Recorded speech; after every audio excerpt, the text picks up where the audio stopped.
All right.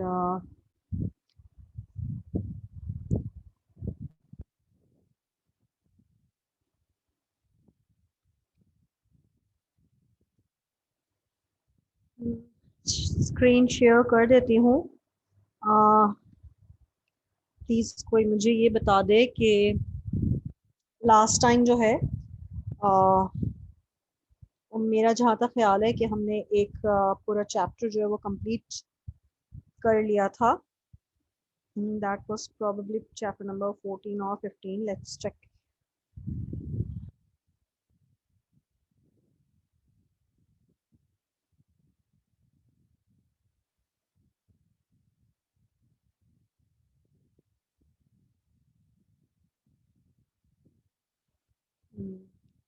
Managing motivating employees, जहाँ तक मुझे याद पड़ रहा है कि हमें स्टार्ट करवाना था। So is there any student जो ये बता दे कि लास्ट टाइम जो है वो आप लोगों का चैप्टर मैनेजिंग इंडिविजुअल्स, जहाँ तक मुझे याद है we were doing, if I am not wrong, तो कोई प्लीज मुझे कंफर्म कर दे तो would be really great. That was probably chapter number 14। मैं फिर भी चेक कर लेती हूँ। मैनेजर्स एंड कम्युनिकेशन जो है वो बिल्कुल exactly chapter number 14 managers and communication हो चुका है, मैनेजिंग इंडिविजुअल्स भी हो चुका है, दैट वाज चैप्टर नंबर 13 और 14। तो किसी भी स्टूडेंट को यहाँ पर चैप्टर नंबर 13 या 14 को लेके कोई भी क्वेश्चन है सो प्लीज मुझसे पूछ लीजिए, अगर किसी भी स्टूडेंट को कोई भी सवाल है।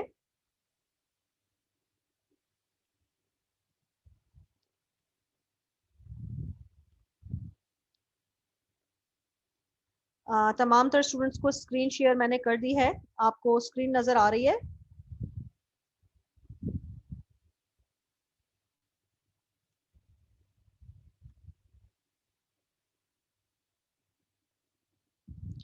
आप लोगों को स्क्रीन नजर आ रही है? प्लीज चैट स्क्रीन पे कोई भी स्टूडेंट जवाब दे दे। आई हैव नो आइडिया आप लोग जवाब क्यों नहीं दे रहे होते हो।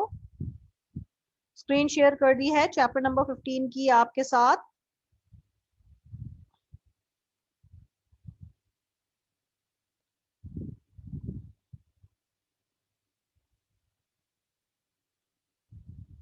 Difference between grapevine and formal.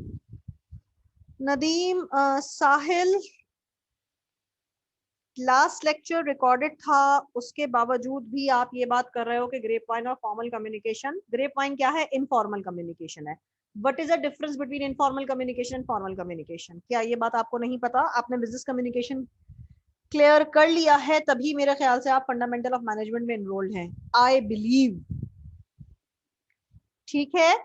Grep wine जो है वो इनफॉर्मल नेटवर्क ऑफ कम्युनिकेशन होता है, जहां पर एम्प्लॉयज इनफॉर्मली बात करते हैं, तो उस गुफ्तगू में गॉसिप और रूमर भी हो सकता है, लेकिन उसका फ्लो ऑफ कम्युनिकेशन जो है वो बहुत ज्यादा फास्ट होता है। फास्ट क्यों होता है? क्योंकि उसके अंदर अप्रूवल की कोई गुंजाइश नहीं होती है। स्लाइड्स नजर आ रही है? Thank you. ठीक है जी, अब हम यहां से इस चैप्टर को स्टार्ट कर रहे हैं और इस चैप्टर का नाम है मोटिवेटिंग एम्प्लॉयज। ठीक है, चलें जी, इसको बड़ा कर देते हैं। देखो बच्चों, मोटिवेशन की स्लाइड आप सबको नजर आ रही है? ठीक है। अच्छा, मोटिवेशन को हम कैसे डिफाइन करते हैं? बेसिकली मोटिवेशन क्या है? Motivation is a driving force which drives you which drives you towards your goals. Motivation is a driving force which drives you towards your goals. ठीक है। अब इसके अंदर आपकी पर्सनल विलिंगनेस जो है वो हम जो है वो आया करते हैं। आपकी पर्सनल विलिंगनेस को बढ़ाया जाता है कि आप खुद किसी काम को करने के लिए एनर्जाइज हो जाएं, डायरेक्टेड हो जाएं, परसिस्टेंट हो जाएं, विलिंगनेस आ जाए आपके अंदर उस काम को करने के लिए। ठीक है। इट इज अ प्रोसेस जिससे कि आपकी विलिंगनेस इन योर एफर्ट्स को हम एनर्जाइज करते हैं, हम डायरेक्ट करते हैं, हम सस्टेन करते हैं towards attaining the goal. Sustainability के लिए एक वर्ड हम यूज कर रहे हैं which is also known as persistence. Persistence के आप कोई एफर्ट लगा रहे हैं, you are continuously putting in your effort in order to achieve organization goals. ठीक है। मोटिवेशन जो है that works best when individual needs are compatible with organization goals। यानी अब क्या है, there is a compatibility between individual needs and organization goal के अंदर एक अलाइनमेंट है, एक कंपैटिबिलिटी है, both are in the same direction. तो जाहिर सी बात है इंडिविजुअल की नीड भी फुलफिल हो रही है और वो ऑर्गेनाइजेशन का गोल भी फुलफिल हो रहा है उसी से। तो that is actually the best fit. ठीक है। Maslow hierarchy of needs, McGregor's की X and Y theory, Herzberg का 2 factor theory that is hygiene factor and motivator factor, McClelland's की 3 needs theory, need for power, need for affiliation, need for achievement. ठीक है। ये भाई क्योंकि मुझे तो ये सारी थ्योरीज जो है वो नाम समेत जो है अल्हम्दुलिल्लाह याद हो गई है, जमाना कदीम से याद हो गई है। ठीक है। जब स्टूडेंट थी तो पढ़ा भी, अब पढ़ा रही हूँ तो भी पढ़ना पड़ रहा होता है। ठीक है। तो this is how you are suppose to, I am expecting you to learn all these theories by heart. ठीक है। सबसे पहले हम बात करने जा रहे हैं किस चीज की, मैस्लो हायरार्की ऑफ नीड की। और मैस्लो हायरार्की ऑफ नीड ने ये बोला है कि इंडिविजुअल की नीड्स को हमने 4 लेवल्स के अंदर डिवाइड कर दिया है। ठीक है। हमने 4 लेवल्स के अंदर इंडिविजुअल्स की नीड को 4 नहीं सॉरी 5 लेवल्स के अंदर इंडिविजुअल्स की नीड को डिवाइड कर दिया। वो 5 लेवल ये हैं। ये स्टार्ट होता है आपके साइकोलॉजिकल, ठीक है, जिसको कि हम कहते हैं बेसिक नीड। इसको हम क्या कहते हैं, बेसिक नीड भी बोलते हैं। साइकोलॉजिकल फैक्टर या basic need is the first step of the pyramid, जिसको हम बेसिक नीड बोलते हैं। इस बेसिक नीड के अंदर रोटी कपड़ा मकान आ जाता है।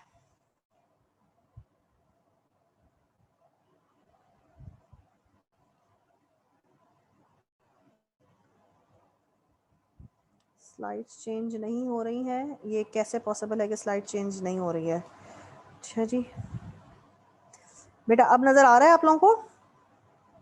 ठीक है। देखो आगे पीछे स्लाइड कर रही हूँ, नजर आ रहा है आप लोगों को? ये 4 थ्योरीज हम करेंगे, आ रही है आप लोगों को नजर?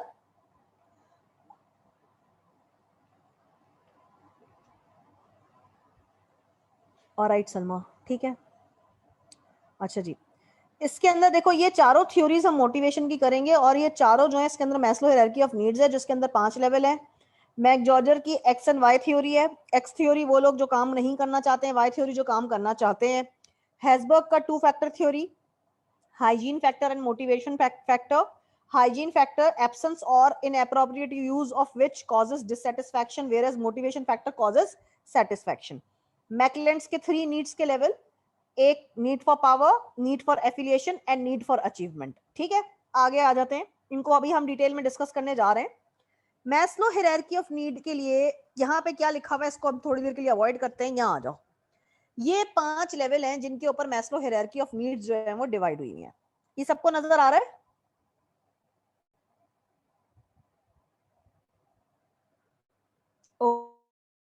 ओके। अब हम यहाँ पे बात करने जा रहे हैं द फर्स्ट लेवल। ये स्टार्ट होता है जैसे सीढ़ियों पे आप चढ़ते हैं तो सीढ़ी के पहले स्टेप पे आप चढ़ेंगे तभी आप टॉप पे पहुंचेंगे। तो ये जो आपकी नीड है ये स्टार्ट होती है first level from the down of the pyramid, base of the pyramid. ठीक है। इस पिरामिड के बेस से स्टार्ट करते हैं, दैट इज साइकोलॉजिकल नीड। इसके अंदर हम कहते हैं इसको बेसिक नीड भी कही जाती है और बेसिक नीड के अंदर का मतलब होता है जो आपके सर्वाइवल के लिए, सेल्फ डेप्रिविएशन के लिए मस्ट है। You can not survive without fulfilling your basic need. Basic need के अंदर basically food, water and shelter आ जाता है। ठीक है। बेसिक नीड के अंदर क्या चीज आ जाती है? Food, water and shelter. इसके बाद सिक्योरिटी नीड, जिसको कि सेफ्टी नीड भी कहा जाता है। सिक्योरिटी नीड जिसको कि सेफ्टी नीड भी कहते हैं।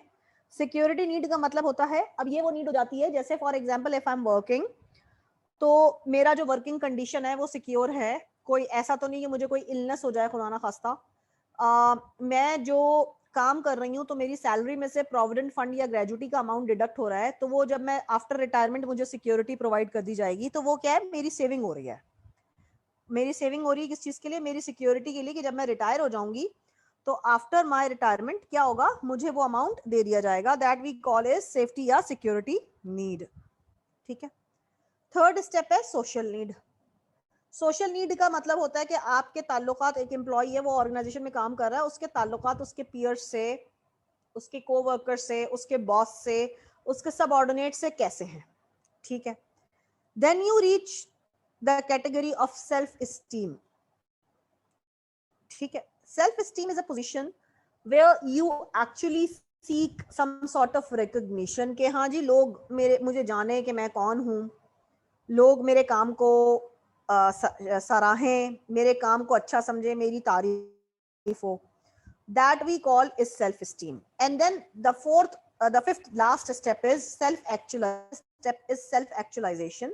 यहाँ पर क्या होता है? यहाँ पर ये होता है कि इंसान, मैस्लो ने ये इस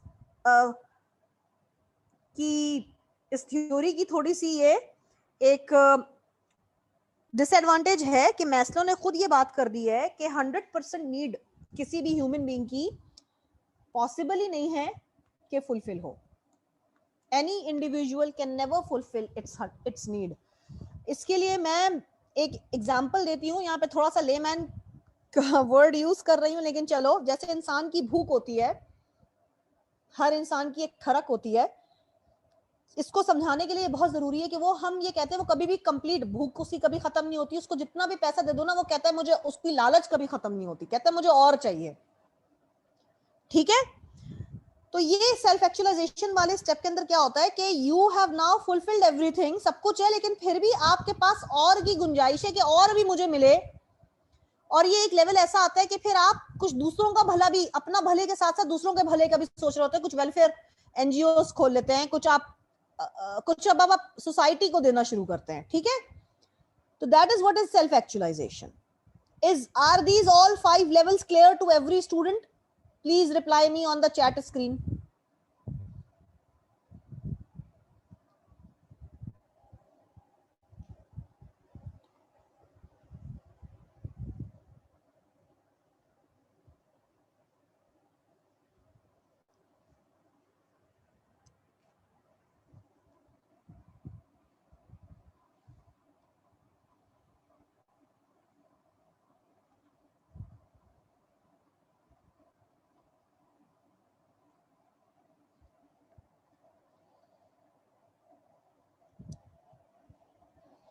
इसके बाद मैं मूव कर रही हूं मैकजॉर्जर की X and Y theory. X theory, X are the people who dislike working, they dislike working, they have no ambition, very little ambition, they avoid their responsibility and they think that they need no supervision, क्योंकि जब उन्होंने काम ही नहीं करना तो उनको supervisor का क्या चार डालना है। ठीक है। तो ये एक्स लोग जो हैं ये काम करना नहीं चाहते, इनकी नीयत में फुतूर होता है। अब इस एक्स को रिलेट कर दो अपने रिलेशनशिप वाले ई एक्स वाले एक्स से। वो ई एक्स वाला एक्स एक्स क्यों होता है? क्योंकि वो काम करना नहीं चाहता, उसकी नीयत में तो डे वन से फुतूर है ना। ठीक है। तो इसको तुम्हें याद, ये एक्स थ्योरी याद रखने में तुम्हें आसानी हो जाएगी कि ये एक्स क्या होता है, ये एक्स वो होता है, ये एक्स बनता ही इसीलिए क्योंकि वो काम करना नहीं चाहता है। वाई कौन होता है? ये लोग काम करना चाहते हैं, they like to work, they take their responsibility, they encourage to face challenges, they actually have self direction, ये कहते हैं हम अपना काम खुद जिम्मेदारी से करेंगे। ठीक है। तो इनकी नीयत साफ होती है, ये कहते हैं हमने काम करना है तो ये काम करते हैं, और इनको काम करता हुआ देख के एक्स जो है बेचारा जेलस होता है। वो एक्स कहता है हाय काश मेरे पास भी ये चीज होती, मगर वो चीज उसके हाथ से निकल गई होती है क्योंकि वो एक्स हो गया होता है।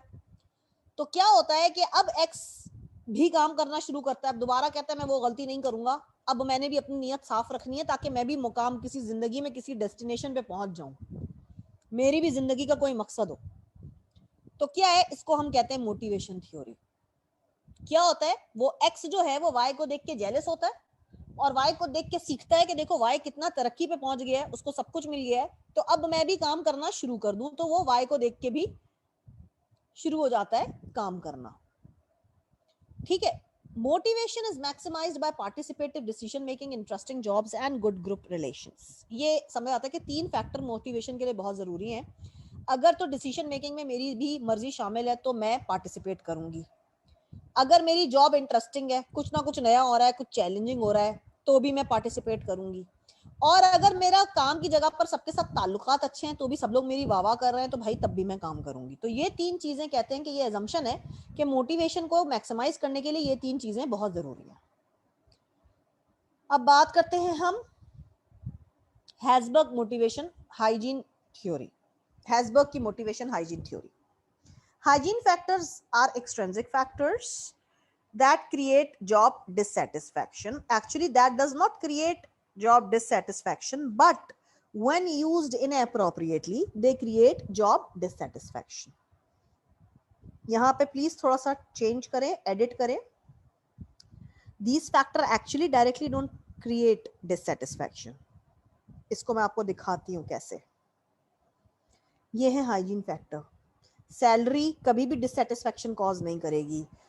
सुपरविजन कभी भी डिससेटिस्फैक्शन कॉज नहीं करेगी. कंपनी की पॉलिसी कभी भी डिससेटिस्फैक्शन कॉज नहीं करेगी. लेकिन होता क्या है, ये तब डिससेटिस्फैक्शन कॉज करेगी जब ये हाइजीन फैक्टर हम प्रॉपर तरीके से यूज नहीं कर रहे हैं. सैलरी तो मिल रही है मगर टाइम पे नहीं मिल रही, कम मिल रही है, कट के मिल रही है. ठीक है. कंपनी की पॉलिसी तो बनी हुई है लेकिन वो हर पे अप्लाई नहीं कर रहे हैं. जो चहीते इनके लाडले हैं उनके ऊपर कोई पॉलिसी नहीं है, हमारे जैसे लोगों के लिए पॉलिसी है. समझ आ रही है. तो हाइजीन फैक्टर वो फैक्टर्स हैं जो कि अगर सही तरीके से यूज नहीं होंगे तो वो डिससेटिस्फैक्शन कॉज करेंगे. वेयरएज मोटिवेशन फैक्टर्स वो हैं जो कि इंट्रिंसिक इंटरनल होते हैं. अगर और ये जो है बेसिकली अगर की बात नहीं है, 110% श्योर ये हर हालत में आपको जॉब सेटिस्फैक्शन कॉज करते हैं. और यहां पर एक चीज समझ लीजिए कि satisfaction and dissatisfaction are not the opposite. Satisfaction मतलब मुतमईन होना और ना मुतमईन होना, इन दोनों के बीच में बहुत बड़ा क्वांटम है. मैं मुतमईन हूं, मैं बहुत मुतमईन हूं, मैं कम मुतमईन हूं, चलो चलेगा, गुजारा होगा. ना मुतमईन हूं, ना गैर मुतमईन हूं और फिर गैर मुतमईन हूं. ठीक है. मोटिवेशन फैक्टर, अचीवमेंट होगी, मुझे अच्छा महसूस होगा, मैं मोटिवेटेड होंगी. मुझे मेरे काम को सराहा जाएगा, मुझे रिकग्निशन मिलेगी, मैं मोटिवेट हो जाऊंगी. मेरा काम इतना इंटरेस्टिंग है कि मैं मोटिवेटेड हूं. मेरी जिम्मेदारी बढ़ा दी गई है, मुझे तरक्की मिल रही है, मैं ग्रो और एडवांसमेंट कर रही हूं अपने करियर के ऊपर. कल मैं असिस्टेंट मैनेजर थी, आज मैं मैनेजर हूं. ठीक है. यहां तक किसी स्टूडेंट का कोई सवाल?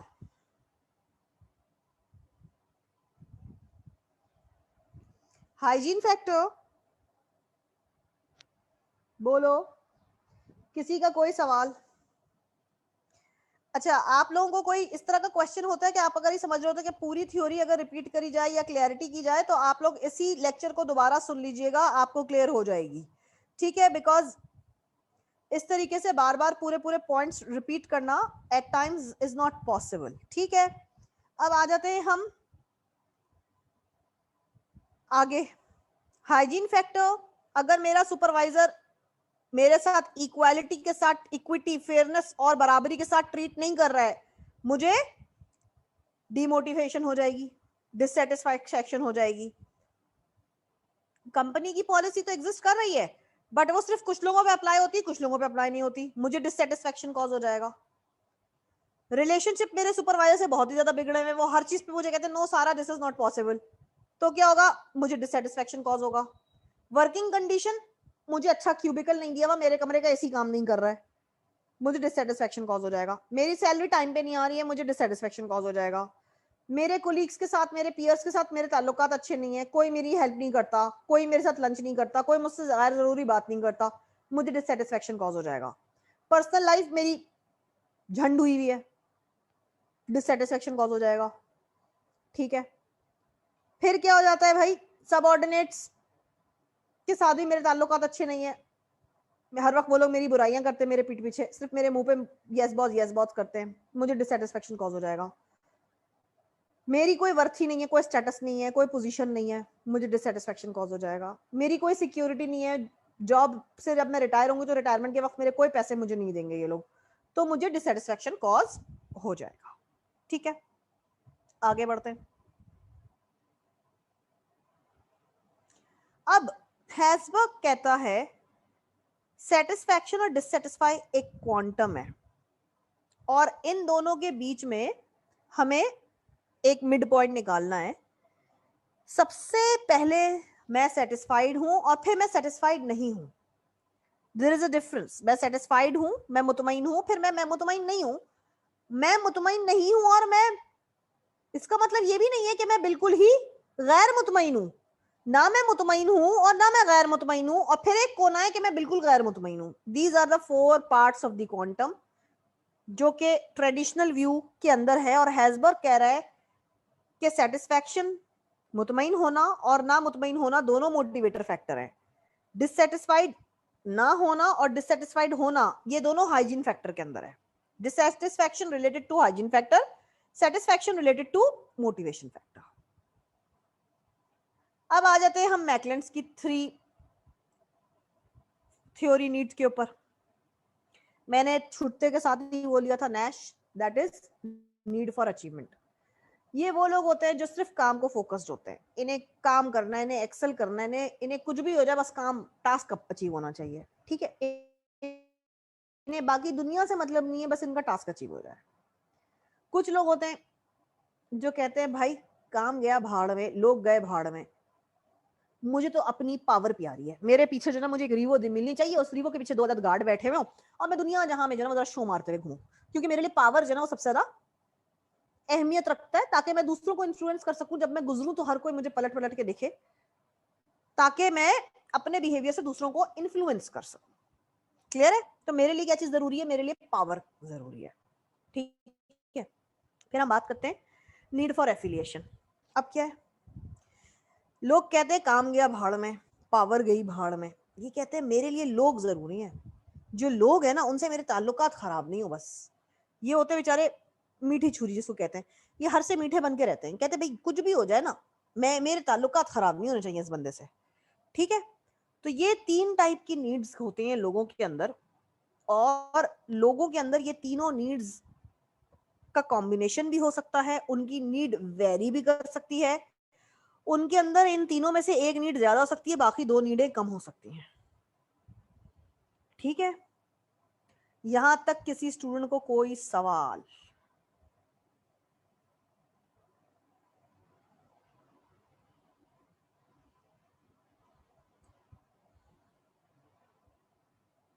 सेल्फ एक्चुअलाइजेशन का मतलब है कभी भी इंसान की भूख और लालच कंप्लीटली फुलफिल नहीं होती है।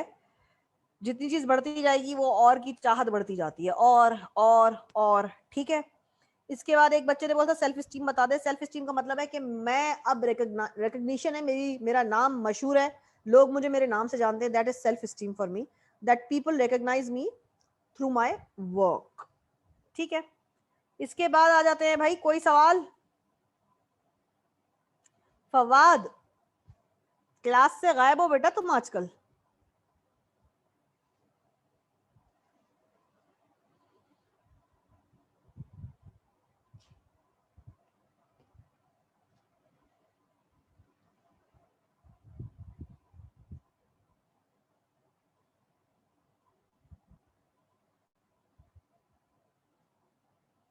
कोई सवाल किसी और को भी? चलो जी आगे बढ़ते हैं।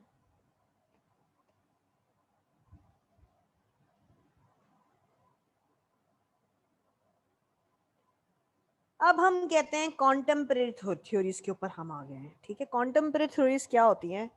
हमें गोल सेटिंग करनी है, गोल किस चिड़िया का नाम है, फिर रीइंफोर्समेंट थ्योरी के अंदर पॉजिटिव नेगेटिव रीइंफोर्समेंट आएगी, फिर how we need to design jobs that के जॉब इटसेल्फ मोटिवेटिंग हो, फिर इक्विटी थ्योरी आएगी कि हमें कैसे फेयरनेस मेंटेन करना चाहिए, फिर एक्सपेक्टेंसी थ्योरी आएगी। एक्सपेक्टेंसी थ्योरी के अंदर क्या होता है?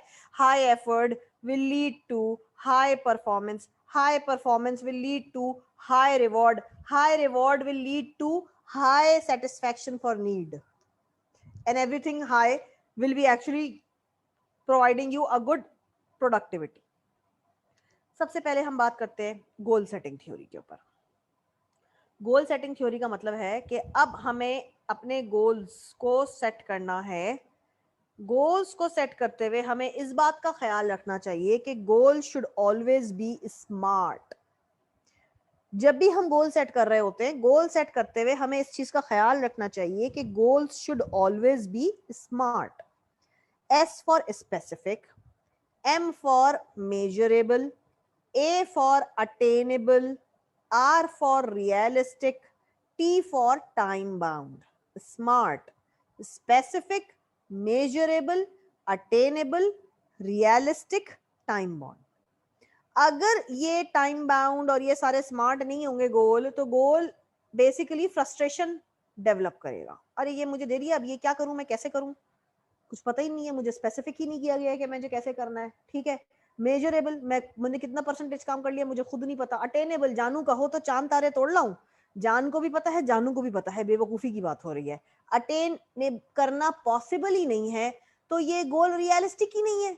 जब रियलिस्टिक ही नहीं है, ये एकदम हवा में बात हो रही है, तो जो है वो अटेनेबल ही नहीं है। तो रियलिस्टिक होना अटेनेबिलिटी की को सपोर्ट करता है। जब तक गोल रियलिस्टिक नहीं होगा, आप उसको अचीव नहीं कर सकते। जब आप अचीव नहीं कर सकते, तो बेचारा जान भी उदास हो जाता है, जानू भी उदास हो जाता है, फ्रस्ट्रेशन हो जाती है, एंगर हो जाता है, भाई इन दोनों के बीच में कॉन्फ्लिक्ट आ जाता है। ठीक है, कोई कंफ्यूजन, कोई सवाल? स्मार्ट गोल्स क्लियर हैं सबको?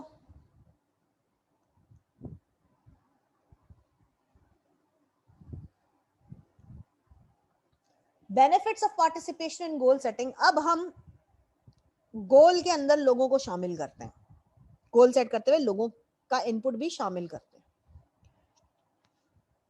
इससे क्या होता है, हर इंडिविजुअल अपने गोल को दिल से एक्सेप्ट करता है। ठीक है, जब उसने दिल से एक्सेप्ट कर लिया है, तो उसके लिए उसकी कमिटमेंट जो है वो ज्यादा होगी बनिस्बत के जो गोल उसके ऊपर इम्पोज कर दिया जाए। क्योंकि गोल के अंदर उसकी मर्जी शामिल है, तो अब now he or she is more committed to it.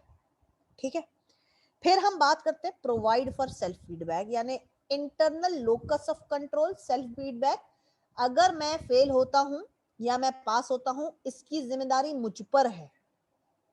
ठीक है, नसीब के ऊपर नहीं है।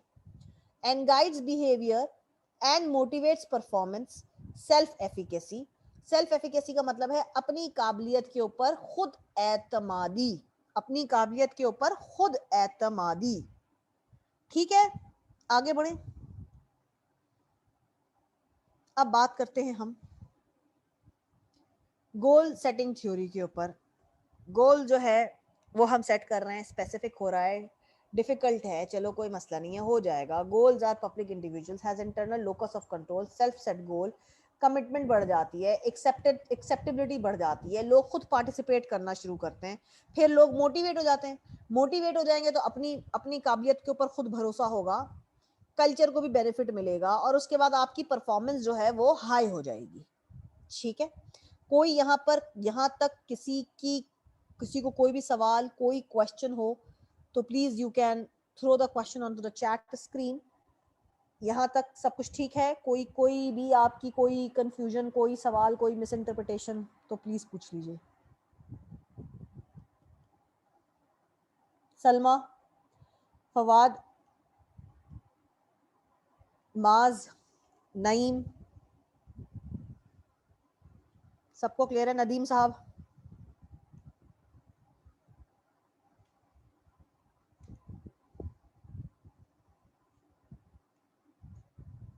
ठीक है, आगे बढ़ते हैं। ओके, अब मोटिवेशन एंड बिहेवियर, कहाँ रह गई slide? Okay, motivation and behaviour के ऊपर आते हैं। Reinforcement theory. रीइंफोर्समेंट थ्योरी मैंने तुम्हें छूटते के साथ ही बोल दिया था, दो टाइप की रीइंफोर्समेंट थ्योरी होती है। एक को कहते हैं पॉजिटिव, दूसरे को कहते हैं नेगेटिव। हम ये समझते हैं कि अगर हम कोई अच्छा काम करेंगे और हमें शाबाशी मिलेगी, तो हम वो काम दोबारा करेंगे। अगर हम कोई बुरा काम करते हैं, उसके ऊपर हमें पनिशमेंट मिलती है, हमें तनकीद किया जाता है, तो हम उस काम को करने से अवॉइड करेंगे। क्लियर है? रीइंफोर्समेंट थ्योरी कहती है there are two types of reinforcement theory, positive reinforcement theory and negative reinforcement theory. Positive reinforcement theory का मतलब होता है if I am going to do something acceptable in the environment और लोग मुझे शाबाशी देंगे, तो मैं वो काम दोबारा दोबारा करूंगी। अब नेगेटिव रीइंफोर्समेंट थ्योरी, अगर मैंने कोई काम किया है और लोग उसके ऊपर मुझे तनकीद करेंगे, मुझे पनिश करेंगे, मुझे क्रिटिसाइज करेंगे, मैं वो काम अवॉइड करूंगी दोबारा करने से। ठीक है? जॉब डिजाइन, जॉब को इस तरह डिजाइन करना चाहिए कि जॉब मोटिवेटिंग हो, मोटिवेटिंग हो, वो ड्राइविंग फोर्स बन जाए, ताकि आप उसको दिल से विलिंगली करें, ताकि आप जब काम करें तो आपके काम के अंदर कमिटमेंट नजर आए, एक अच्छी कारकर्दगी नजर आए। The way in which tasks can be combined to form complete jobs, factors influencing job designing, and then job enlargement. ठीक है? And job enrichment. सबसे पहले हम बात करते हैं factors influencing job design. Organization change हो रहा है, स्ट्रक्चर चेंज हो रहा है, एनवायरनमेंट चेंज हो रहा है, एक्सटर्नल एनवायरनमेंट भी बहुत रोल प्ले करती है। ठीक है? इसके अलावा आपके पास एक वर्ड और आ गया है जिसके अंदर हम कह रहे हैं कि ऑर्गेनाइजेशन के अंदर टेक्नोलॉजी यूज हो रही है। अभी आप देखें, मैं आपको पढ़ा रही हूँ ऑनलाइन घर से, बहुत सारे स्टूडेंट्स हैं जो अभी कंफर्टेबल नहीं है फिजिकल क्लासेस के लिए, और बहुत सारे स्टूडेंट्स हैं जो कि अक्रॉस द नेशन हमारी ये क्लास ले रहे हैं, जहाँ पर उनको फैसिलिटी नहीं है फिजिकल क्लासेस की इस वक्त तक ऑन, या ये कोर्स ऑफर नहीं हो रहा है किसी जगह, या किसी जगह आईसीएमए का जो है वो इंस्टीट्यूट एग्जिस्ट नहीं कर रहा है। तो ये एक फैसिलिटी उन लोगों के लिए प्रोवाइड की गई है जिनको के फिजिकल क्लासेस से ऑल्टरनेट एक आपको प्रोवाइड किया गया है। क्या ये पॉसिबल है विदाउट टेक्नोलॉजी डेवलप करना और विदाउट टेक्नोलॉजी यूज करते हुए आपकी क्लासेस कंडक्ट करना? Is it possible? नो। आप लोग अक्सर कह रहे होते हैं कि आवाज नहीं आ रही है, स्लाइड शो नहीं हो रहा है, तो पावर पॉइंट स्लाइड हो गया, लैपटॉप हो गया, इंटरनेट की कनेक्टिविटी हो गई, जूम की आईडी हो गई। देखिए इतनी सारी चीजें। फिर उसके बाद ये रिकॉर्डेड लेक्चर्स हो रहे हैं। ठीक है? रिकॉर्डेड के अंदर क्या हो रहा है कि आपको फिर बाद में इसका एक्सेस दिया जाएगा, ताकि अगर आपकी कोई चीज मिस हो गई है, एक लेक्चर मिस हो गया, हाफ क्लास के दौरान लाइट चली गई, या वट गॉड फॉरबिड कुछ भी हो सकता है, कुछ ना भी हो, आपको कोई चीज समझ नहीं हुई, क्लियर नहीं हुई, बाद में क्वेश्चन आया, तो आप उस लेक्चर को दोबारा रिकॉर्डेड होने की वजह से सुन सकते हो। तो ये क्या है? ये एक टेक्नोलॉजिकली आपको ऑर्गेनाइजेशन एक कन्वीनियंस, एक फैसिलिटी प्रोवाइड कर रही है। ठीक है? अब हम बात करते हैं एम्प्लॉयज की स्किल, एबिलिटीज एंड प्रेफरेंसेस। अच्छा, एम्प्लॉय की स्किल का मतलब है उसकी कोई काबिलियत, एबिलिटी अगेन काबिलियत, स्किल ही एबिलिटी होती है। तो वो अपनी काबिलियत या अपनी प्रेफरेंस के हिसाब से अपने कंफर्ट जोन के अंदर रहते रहते काम करना पसंद करता है। ठीक है? फिर हम बात करते हैं इनलार्जमेंट। जॉब की इनलार्जमेंट का मतलब है कि अब आपने उसकी जिम्मेदारियां बढ़ा दी हैं, उसका स्कोप सेम पोजीशन के अंदर रहते रहते ही बढ़ा दिया है, उसकी टास्क को आपने कुछ एक्स्ट्रा रिस्पॉन्सिबिलिटीज उसको दे दी है। ठीक है? जॉब एनरिचमेंट, इनलार्जमेंट का मतलब है जॉब का स्कोप बढ़ गया है, फ्रीक्वेंसी ऑफ टास्क बढ़ गई है। ठीक है? जॉब एनरिचमेंट का मतलब क्या है? एनरिचमेंट का मतलब हो जाएगा अब डेप्थ, जॉब के अंदर रहते हुए आपकी जिम्मेदारी और पावर, जिम्मेदारी के साथ साथ आपकी अथॉरिटी भी बढ़ गई है। ठीक है? इनलार्जमेंट का मतलब है, लार्ज मतलब बढ़ा दिया, टास्क को बढ़ा दिया है। जॉब एनरिचमेंट का मतलब है आपने जॉब की डेप्थ बढ़ा दी है, जिम्मेदारी एज वेल एज अथॉरिटी, जिम्मेदारी के साथ with responsibility comes the authority. ठीक है? यहाँ पे किसी इंसान, कोई भी स्टूडेंट, किसी को कोई प्रॉब्लम है तो मुझसे पूछ लो बेटा, सवाल पूछ लीजिए।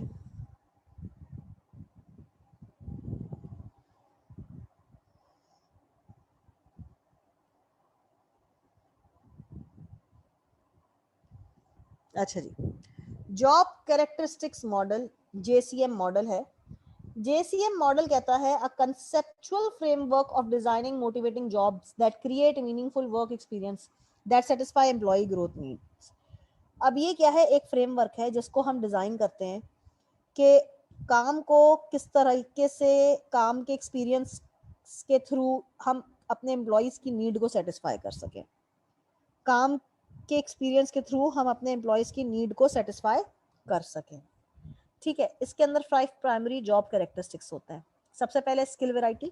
स्किल का मतलब है कि आपको कौन से जॉब के अंदर स्किल्स, टैलेंट्स, कैरेक्टरिस्टिक्स हैं जो कि रिक्वायर्ड होंगे in order to do the job.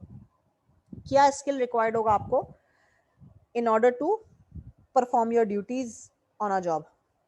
Task identity का मतलब क्या है, अब हम यहाँ पर प्रोडक्ट जो भी जॉब को प्रोड्यूस कर रहे हैं, कोई भी कॉम्प्लेक्स काम कर रहे हैं, अब आपने टास्क को आइडेंटिफाइबल कर दिया है कि हाँ ये काम मुश्किल है, ये काम आसान है, ये काम फलाना बंदा ही करेगा क्योंकि वो उसके अंदर इतनी काबिलियत है कि वो ये काम आराम से कर लेगा। तो जॉब को हमने एक कंप्लीट वर्क के फॉर्म के अंदर प्रोड्यूस कर दिया है। ठीक है, फिर हम बात करते हैं टास्क सिग्निफिकेंस। टास्क सिग्निफिकेंस का मतलब होता है क्या क्या अहमियत है, आपके इस टास्क की अहमियत क्या है, क्या खासियत है, क्या इंपॉर्टेंस है, कितनी इंपॉर्टेंस है। ऑटोनॉमी का मतलब होता है कितनी आपके पास इंडिपेंडेंस है डिसीजन मेकिंग की, आप कितना इंडिपेंडेंटली कोई भी डिसीजन ले सकते हैं। How much authority you have, how much power you have. ठीक है, फिर हम बात करते हैं feedback. Feedback, do workers know how well they are doing, क्या वर्कर अच्छा काम कर रहे हैं तो उनको किसी ने शाबाशी दी है, क्या उनको किसी ने फीडबैक दिया कि you guys are working on the right track, very nice, very good, excellent, keep it up. अब JCM मॉडल के अंदर हमने फर्दर कुछ इलेबोरेशन यहाँ पे की हुई है। आप यहाँ पे देखिए skill variety, task variety, task significance, autonomous and then feedback. ये किस तरह से पर्सनल एंड वर्क आउटकम के ऊपर जो है वो अपना रोल प्ले कर रहा होता है।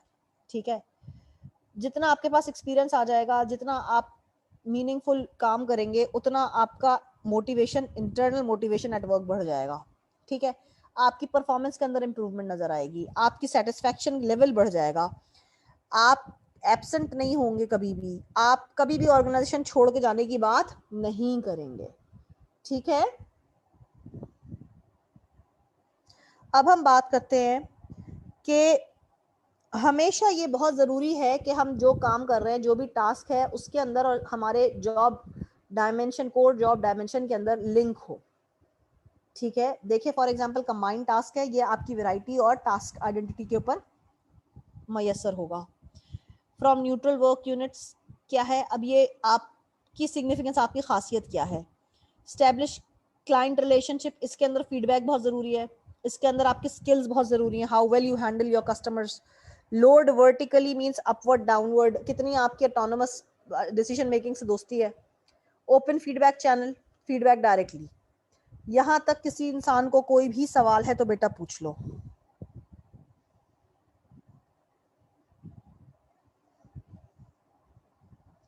Any questions if you have?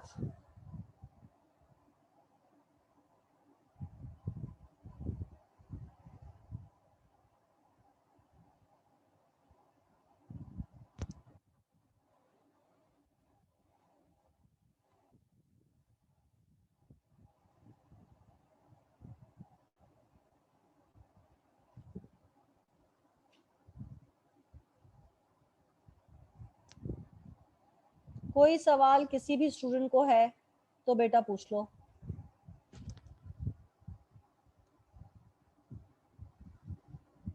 Last slide पे फवाद क्या है?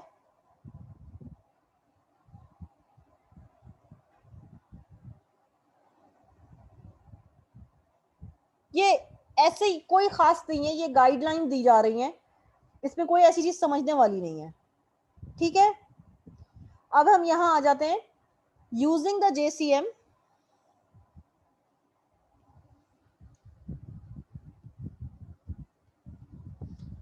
ठीक है, यूजिंग द JCM जो है वो अब हम क्या कर रहे हैं, सबसे पहले हमें क्या करना है कि हमें टास्क को कंबाइन करना है, टास्क को हमें इनलार्ज करना है। इनलार्ज कैसे करना है ताकि हम जिम्मेदारियां उस पर बढ़ा सके, लोगों की ज्यादा काम को मीनिंगफुल बना सके, ज्यादा काम को चैलेंजिंग, इंटरेस्टिंग बना सकें।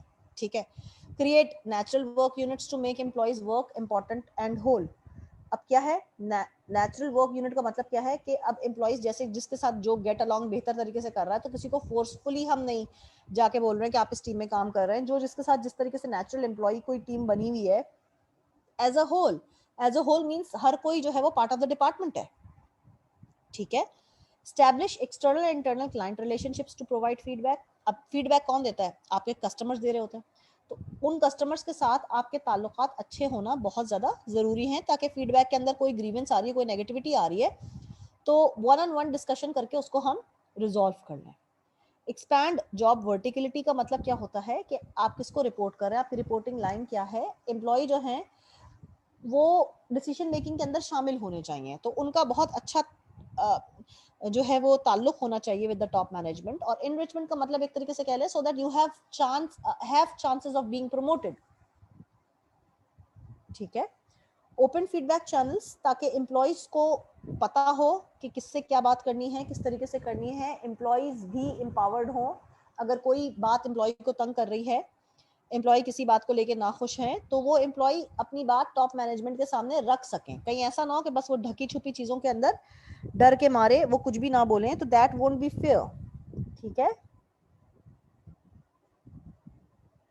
Any question on this slide?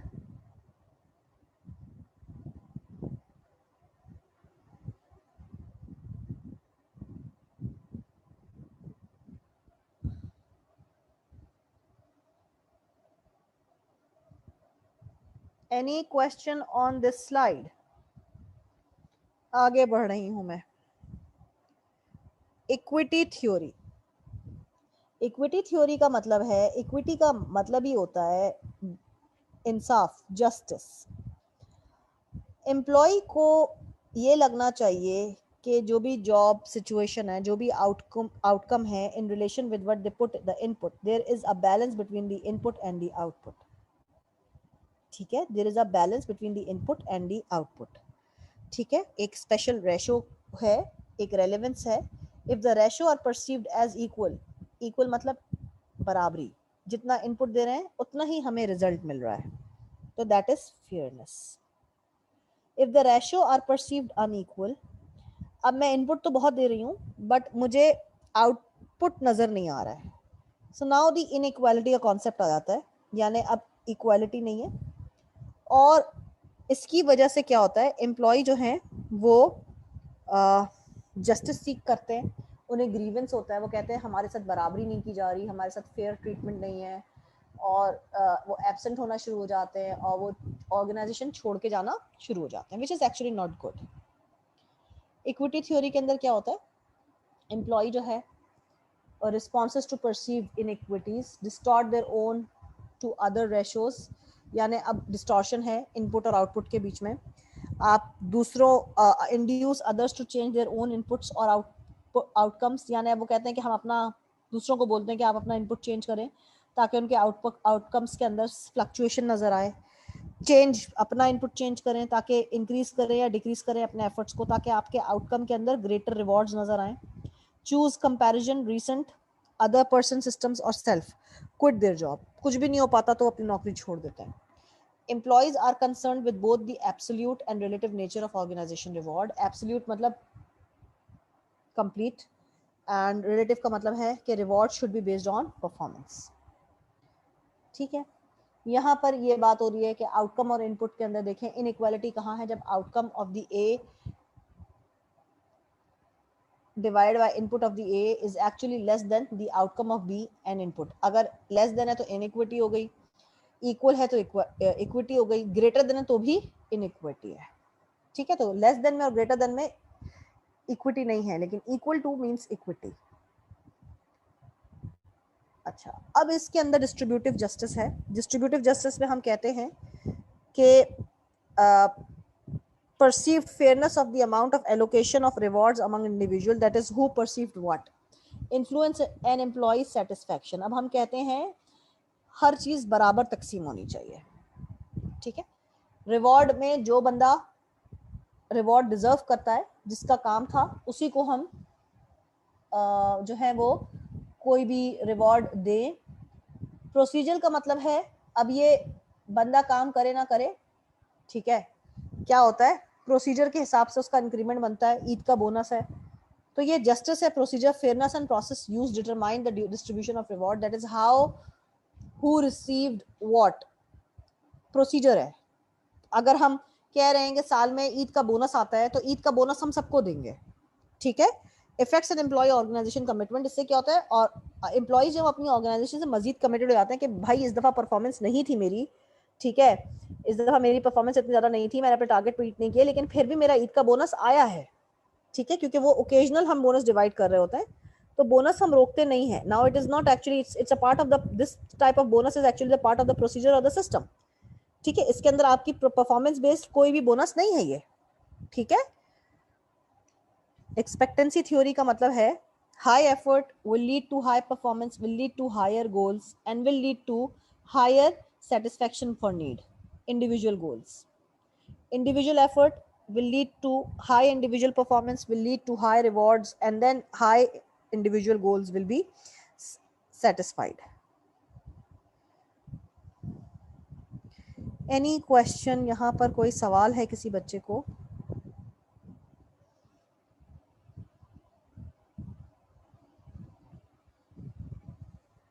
Any question if you have?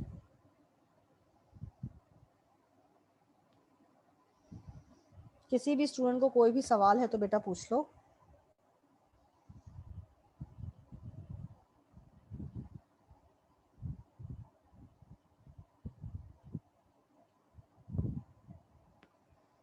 Any question is, if any one of you have any question?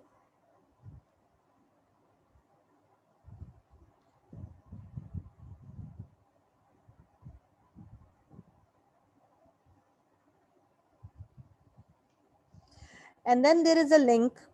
Link क्या है एक्सपेक्टेंसी थ्योरी के अंदर के एफर्ट, जितना एफर्ट आप ज़्यादा डालेंगे उतना आपकी परफॉर्मेंस ज़्यादा बेहतर होगी, जितना आपकी परफॉर्मेंस ज़्यादा बेहतर होगी उतना आपका रिवॉर्ड ज़्यादा क्रिएट होगा, जितना रिवॉर्ड आपका ज़्यादा क्रिएट होगा उतना आपको आप अपनी नीड्स को सेटिस्फाई कर सकेंगे, उतना हर इंडिविजुअल अपनी नीड को सेटिस्फाई कर सकेगा, ठीक है. इस स्लाइड का कोई तुक नहीं बनता है, मैंने आपको समझा दिया है. इस स्लाइड को अगर आप चाहेंगे तो स्किप भी कर देंगे. ये integrated contemporary theories of motivation है कि किसके अंदर कितनी एबिलिटी है, क्या job design, this is like it's not, there is nothing to understand. Equity क्या है, परफॉर्मेंस इवैल्यूएशन क्राइटेरिया होता है, ये पूरा ऑर्गेनाइजेशन के अंदर चल रहा है, ये एक सिस्टम है ऑर्गेनाइजेशन का, ठीक है. Current issues in motivation. अब क्या है मोटिवेशन के अंदर, क्या होता है, इश्यूज क्या आ रहे होते हैं.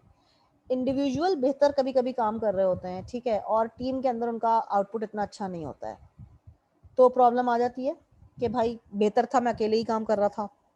फिर दूसरा एक प्रॉब्लम है कि मैस्लो कहता है, मैस्लो ने खुद कह दिया है कि हर किसी की 100% नीड जो है वो कभी भी सेटिस्फाई नहीं हो सकती. तो ये मैस्लो हायरार्की ऑफ नीड का डिसएडवांटेज है. वो कहता है कि कभी भी किसी भी इंडिविजुअल की 100% नीड सेटिस्फाई नहीं हो सकती है, किसी की भूख कभी भी कम्प्लीटली पूरी नहीं हो सकती, किसी की लालच कम्प्लीटली कभी भी कंप्लीट नहीं हो सकती, किसी की ठरक पूरी तरह से कभी भी कंप्लीट नहीं हो सकती है. मैस्लो ने ये बात बोल दी है कि it can never be 100% achieved. अब हम बात करते हैं the need of achievement. Nash is lacking in other cultures, ठीक है. नीड ऑफ अचीवमेंट, कुछ कल्चर्स होते हैं बड़े फ्लेक्सिबल होते हैं, वो कहते हैं कोई मसला नहीं है, पीपल ओरिएंटेड होना या पावर ओरिएंटेड होना ज़्यादा ज़रूरी है बनिस्बत के अचीवमेंट के, ठीक है. फिर हम कहते हैं कुछ कल्चर्स हैं वो कहते हैं कि इंडिविजुअल जो है like entitlements of distributed based on individual needs not individual performance. अब क्या है, इंडिविजुअल की नीड के ऊपर तो फोकस हो रहा है बट इंडिविजुअल की परफॉर्मेंस को नजरअंदाज किया जा रहा है. जब हम डिस्ट्रीब्यूटिव बार्गेनिंग कर रहे हैं या हम अपने बजट को प्लान कर रहे हैं तो हम ये नहीं देख रहे हैं किस डिपार्टमेंट का कितना इनपुट था, ठीक है. क्रॉस कल्चर कंसिस्टेंसीज का मतलब क्या है कि अक्रॉस द कल्चर हम, हर इंसान जो है वो ग्रो करना चाहता है, हर इंसान जो है वो अपनी जिम्मेदारी पूरी करना चाहता है, हर इंसान कुछ ना कुछ हासिल करना चाहता है, अचीव करना चाहता है, ठीक है, across the globe. So everybody is actually working in the right direction for the right number of hours in order to achieve organization goals. ताकि organization के goal achieve होंगे तो उसके अपने goals भी achieve होंगे, उसका अपना individual interest भी fulfill होगा. Motivating diverse workforce. Motivating a diverse workforce through flexibility means men desire more autonomy than women. Men कहते हैं मैं dominant हूँ, उनका style of working is more dominant or more autocratic. Women desire learning opportunities, flexible working schedules and good interpersonal relationship. Womens कहती हैं कि नहीं I need to work in my own comfortable zone, so I need to be flexible with the working hours. घर पे भी काम होते हैं, पार्टी भी जाना होता है, बहुत सारी चीज़ें मैनेज करनी होती हैं। सो if I can be given a flexibility of the flexible working hours and good interpersonal relations good interpersonal relationship का मतलब होता है कि they are actually good with networking, दोस्तियां करने में, बातें करने में, डिस्कशन करने में, they are always more better than the males। ठीक है, अब हम बात कर रहे हैं motivating diverse workforce. Diverse means अब हर दुनिया के नंबर ऑफ लोग शामिल है काम की जगह के ऊपर, कोई एक कौमियत के लोग नहीं है। हर इंसान जो काम कर रहा है उस ऑर्गेनाइजेशन के अंदर, उसका अलग रिलीजन हो सकता है, उसकी अलग जबान लैंग्वेज हो सकती है।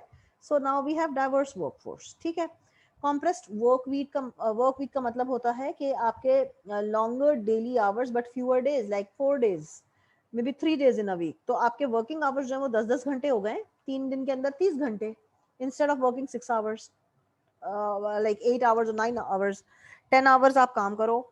ठीक है, और आप 3 दिन काम करो, 30 घंटे हो जाएंगे, बजाय इसके कि आप 5 घंटे काम करो और 6 दिन काम करो, तो 5 6 30।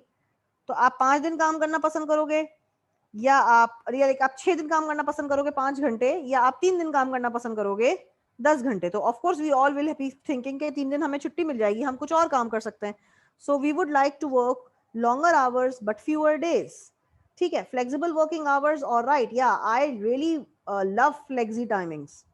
Y flexi timings? क्योंकि देखिए बहुत सारी चीज़ें और भी होती हैं, being a female, being the eldest, like at this age both my parents are at time sick, so मुझे उनको डॉक्टर के पास लेके जाना, घर का काम मैनेज करना, कुछ ना कुछ लगा हुआ ही होता है। ठीक है, तो इसके लिए मेरी प्रेफरेंस होती है कि मुझे फ्लेक्सिबल वर्किंग आवर्स मिले। So I have kept my working schedule and schedule accordingly, like I don't need to have a fixed working hours। कोई काम है तो क्लास कैंसिलेशन में हो जाए। And ICMAP, actually I love working with ICMAP because of the flexibility they give to us. Reason being हम लोग ad hoc के ऊपर हैं, हमारे जितने नंबर ऑफ आवर्स हम काम करेंगे, तो इस वर्किंग आवर्स आर फ्लेक्सिबल, हम काम करेंगे, हमें सैलरी मिलेगी, हम नहीं छुट्टी करेंगे, नहीं होगी हमारी क्लास, तो क्लास कैंसिलेशन का ऑप्शन है, but then we won't be paid for that cancel class. ठीक है, तो अब हमारे पास टाइम भी बहुत है। फॉर एग्जाम्पल, अगर आपको मार्च की अटेम्प्ट करवानी है, so we are having a lot of time to cover the course. अगर आपकी दिसंबर की जैसे अटेम्प्ट होगी, तो इवन देन अगर आप देखें, तो मैंने आपको जैसे बोला है कि 60% of the course has already been covered, 60-65% course cover हो चुका है। आप इवन मैं ये कम उसके ऊपर कह रही हूँ, अगर आप ये कहें इन दी अदर वर्ड्स कि 70% ऑफ द कोर्स कवर हो चुका है, तो दैट्स एब्सोल्युटली राइट। ठीक है, और हमारे पास अभी टाइम है, पूरा अक्टूबर है, 15 दिन अक्टूबर के हैं, पूरा 1 महीना नवंबर का है, सो वी हैव तकरीबन 1.5 महीना टाइम। ठीक है, तो अगर तो दिसंबर की अटेम्प्ट है, वरना तो हमारे पास टाइम ही टाइम है, कोई मसला ही नहीं है। तो फ्लेक्सिबल आवर्स का मतलब है कि अब हमारा कोई चीज सर्टेन आवर्स फिक्स्ड नहीं होंगे। हमारे ब्रेक टाइम्स जो हैं उसमें भी हम, इवन ब्रेक टाइम के अंदर भी होता है कि हर एम्प्लॉय को एक टाइम पे ब्रेक नहीं, पूरी ऑर्गेनाइजेशन बंद करके नहीं बैठ सकते हम 1 बजे। कुछ एम्प्लॉयज को 12 से 1:15 की ब्रेक होती, कुछ को 1:15 से 2:15 की ब्रेक होगी। हम टाइमिंग्स को जरा सा फ्लेक्सिबल करके रखेंगे ताकि कोई ना कोई सीट पर हर वक्त अवेलेबल हो काम मैनेज करने के लिए। ठीक है, फिर हम बात करते हैं जॉब शेयरिंग का। मतलब क्या होता है, 2 से 3 लोगों के बीच में हम किसी भी जॉब को डिवाइड करते हैं। ठीक है, या शिफ्ट्स के अंदर कह लो कि एक आएगा ए शिफ्ट, एक बी शिफ्ट, एक सी शिफ्ट।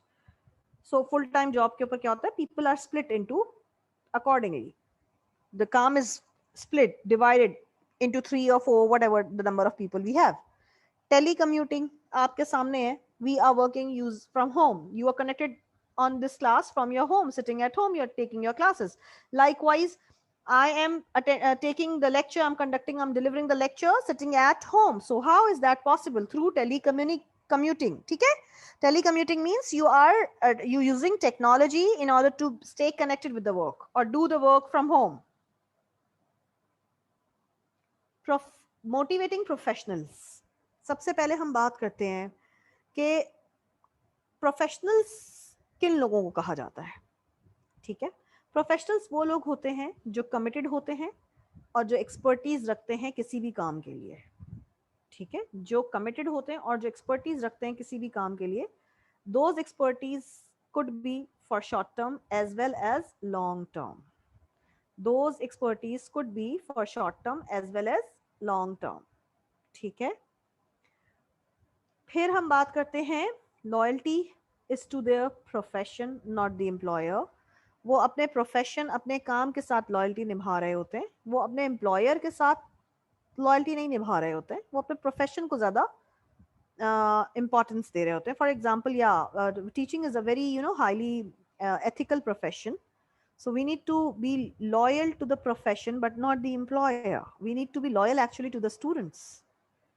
ठीक है, फिर हम बात करते हैं have need to regularly update their knowledge. Alright, they are always ready to learn. या जैसे मैंने तुम लोगों को कहा कि पहले स्टूडेंट थी तो खुद पढ़ती थी, अब पढ़ा रही होती तो ज्यादा पढ़ना पड़ता है भाई.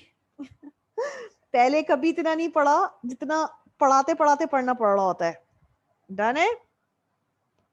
Alright, और तुम लोगों को पढ़ाते पढ़ाते, you know what, I have cats and there is a cat right with me. Hi Goi. Alright. Oh, अच्छा अच्छा, चलो बैठ जाओ. Okay. अब तो आपका क्या है, have need to regularly update their knowledge. They need to keep themselves updated. जो कुछ भी है स्किल सीखेंगे तो सिखाएंगे. तो बाज औकात क्या होता है, देखो टेक्नोलॉजी आई, हम अब जूम भी सीख रहे हैं, जूम पे काम करना भी सीख गए हैं, क्लासेस कनेक्ट करना भी सीख गए हैं, रिकॉर्डिंग करना भी सीख गए हैं. और अब हमारा वर्किंग शीट जो है वो 8 to 5 का कुछ फिक्स नहीं है. ठीक है, हम कहते हैं 8 to 5 का फिक्स नहीं. अगर हमारे काम पे कभी कभी हमें 6 भी बज जाए, 7 भी बज जाए, तो हम काम को ज्यादा तरजीह देते हैं rather than working hours. Motivators for professionals, job challenges and organization support of their work. Yeah, I always prefer, मैं हमेशा अपनी क्लासेस में भी बच्चों को बोल रही होती हूँ, जैसे मेरे पास 5-6 कोर्सेज का लोड होता है या 13 कोर्सेज का लोड है, तो उनमें से 10 कोर्सेज तो वो होंगे जो मैं हर साल पढ़ा रही होती हूँ, हर जगह ले रही होती हूँ.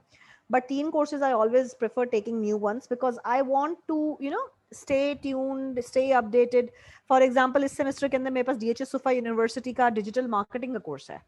सो यू नो दैट उसके अंदर मुझे कुछ नई टेक्नोलॉजी, कुछ एडवर्टाइजमेंट बनाने हैं, तो उसके अंदर कुछ मुझे कुछ सॉफ्टवेयर्स के ऊपर काम करना पड़ सकता है, कुछ there will be something new for me to learn माई सेल्फ. ठीक है, सो चैलेंज लेना चाहिए है.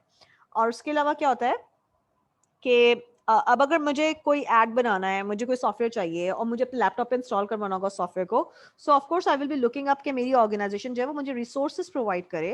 If I need a specific software in order to complete my task, so I should be provided with that software. और कोई बुक मुझे ऑर्डर करनी है तो वो बुक मुझे मेरी ऑर्गेनाइजेशन मंगवा के दे. So this is how I will be able to perform my job. ठीक है, फिर हम बात करते हैं motivating contingent workers. Contingent worker means contingent word का मतलब होता है a person who is not fixed, he is ready to change. That is when he is having alternates, different alternates, और वो एक alternate को pick करने के बाद जब उसको ये realize हो जाए कि that alternate is actually not working, so he has to move on to the plan B. ठीक है, opportunity to become a permanent employee, opportunity for training, equity in compensation and benefit, means fairness while you are compensating or providing benefit to the people. ठीक है, motivating लो skill minimum wage employees थोड़ा सा difficult होता है. Employ recognition programme होने चाहिए कि उनके काम को सराहिए, उनको एक्नॉलेज करें. You guys have done very well, this would have been incomplete without your efforts.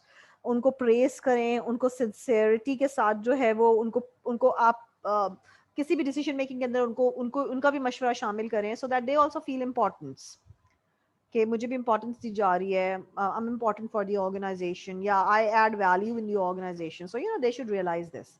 Designing appropriate reward programmes के अंदर ओपन बुक मैनेजमेंट होनी चाहिए. ठीक है, एम्प्लॉयज़ का भी डिसीजन मेकिंग के अंदर अमल दखल होना चाहिए. फाइनेंशियल स्टेटमेंट जो है वो एम्प्लॉयर जो है वो एम्प्लॉयज़ के साथ भी शेयर करे कि इतनी प्रॉफिटेबिलिटी हुई, इतना लॉस हुआ. So employ should be knowing all these things. ठीक है, एम्प्लॉय रिकग्निशन प्रोग्राम के अंदर क्या होता है, giving personal attention and expressing interest, approval and appreciation for a job well done. या एम्प्लॉयर को जो है ना वो सबके सामने ये डिस्कस करना चाहिए कि कोई काम बहुत अच्छे तरीके से हुआ है, तो रिकग्निशन जो है ना वो सबके सामने कोई पार्टी थ्रो करके, ताकि सबके सामने अनाउंसमेंट हो, so people start feeling really motivated कि अच्छा चले जी हमारे इस डिपार्टमेंट ने बड़ा अच्छा काम किया, तो पूरा department feels happy and glad about the situation. Pay for performance and people should be paid according to their performance. कोई इंक्रीमेंट है वो इंसेंटिव या वेज या पीस रेट या लमसम बोनसेस जो हैं वो आपके बेस्ड ऑन योर परफॉर्मेंस होना चाहिए. If your performance A you should be given 15 plus के increment. If your performance is landing on to B तो 7,000 के का जो है वो आपको इंक्रीमेंट लग सकता है. Likewise if you have a C performance means you don't really deserve an increment. तो ये आपकी जो इंक्रीमेंट है that should be based on your performance. ठीक है. किसी भी स्टूडेंट को कोई सवाल, कोई question? How hi Zainul Abideen, how are you, where have you been? काफी दिनों बाद नजर आ रहे हो, किधर गायब हो तुम भाई? अब तो ऑनलाइन क्लासेस हो रही हैं तो तुम लोगों को फिजिकल तो आना भी नहीं है, फिर भी तुम लोग गायब हो जाते हो. अभी 20 बच्चे थे, फिर 16 हुए, अब देखो कितने 3-4 फिर गायब हो गए. क्या मजाक है ये?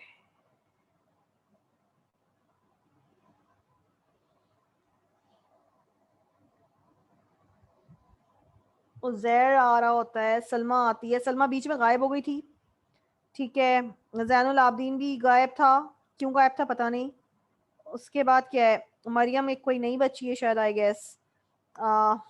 हमाद है, Hadia, Hadia I guess you are also new. चलो ठीक है, कोई मसला नहीं है, but you guys keep on taking the classes. Recorded lectures की फैसिलिटी आपके पास अवेलेबल है. If there is any confusion you can always open the recorded lectures and listen to the lectures. और कोई क्वेश्चन है सैटरडे को? Miss I'm regular student, yeah I know, लेकिन तुम शायद लास्ट क्लास में आए नहीं थे फ्राइडे वाले दिन या किसी एक दिन. I wasn't like I did not see. Ma'am मेरी आज फर्स्ट क्लास है. Huma Tariq, like why and how so late? Oh my god. कहाँ से हो हमाद बेटा, तुम किधर से हो, किस सिटी से हो?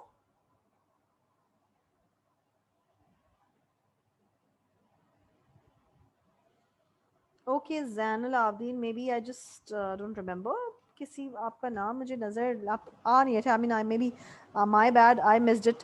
मेवन 7 अक्टूबर को OL1 का पेपर एंड हुआ है. और आइडिया फैसलाबाद. ठीक है. चलो ठीक है. सो हम हमाद आपको समझ आ रहा है बेटा, लेक्चर समझ आ रहा है आपको?